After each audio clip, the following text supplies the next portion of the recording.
I think it's very significant that the Supreme Court has intervened in a suo motu manner, that is, that they've taken their own initiative, because the Supreme Court has historically in our country had a role as a guardian of the environment.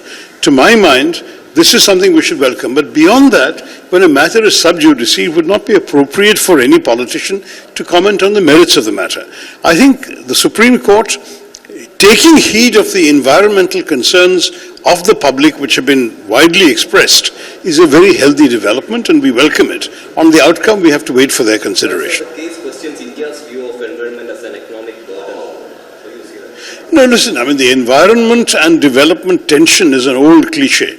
The honest truth is we need development and we also need the environment.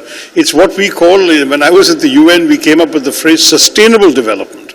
That is development that ensures that the environment itself is preserved in a way that can be sustained for future generations.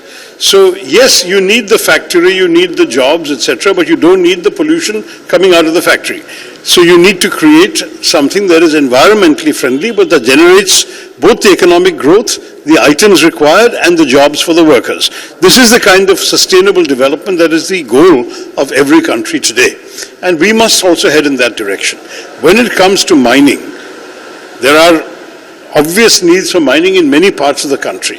The specific circumstances of the Aravallis are precisely what has created the outcry by not just environmentalists, but very many members of the public as well. So this also questions Delhi's pollution, right? It can have, you see, because mining activities will add more dust into the air, more particles will come. Already we have a very severe problem there. The Aravallis are a natural barrier against the spreading of the Thar Desert eastwards.